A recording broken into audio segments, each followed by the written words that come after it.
Finance మినిస్టర్గా ఉన్నారు, మీ గవర్నమెంటే ఉంటుంది.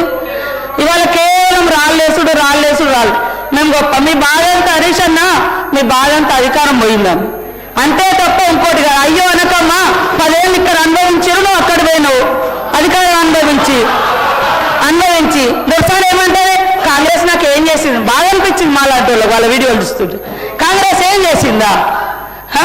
ఇవాళ మాట్లాడడానికైనా మనం చేసింది మనం గొప్పగా చెప్పుకోవాలి. చేసిన దాని మీద కూడా మన్ను పోసిన గొప్ప కాదు, చేసింది కూడా మన్ను పోసి మేము ఎక్కడుంటే అక్కడ గొప్ప అని చెప్పుకోవడం కాదు. ఎస్, మా హయాంలో నేను ఉన్నప్పుడు కదా చేసిన, ఇప్పుడు చేయలేకపోయినాం అని చెప్పుకోవాలి. కానీ సీటు మారగానే చరిత్ర అంతా చేంజ్ అయిపోతుందా అధ్యక్ష? చేంజ్ అయిపోతుందా? అట్లా ఉంది. కాబట్టి వాళ్ళ బాగా నిజంగా ప్రజల మీద ఉంటే 10 ఏళ్ళు వచ్చే టైం మీకు. మరి ఇవన్నీ మీరు చేసి ఉంటే మేము ఇవ్వాల్సిన పేదరికం ఇంతెందుకు, మేము ఇవన్నీ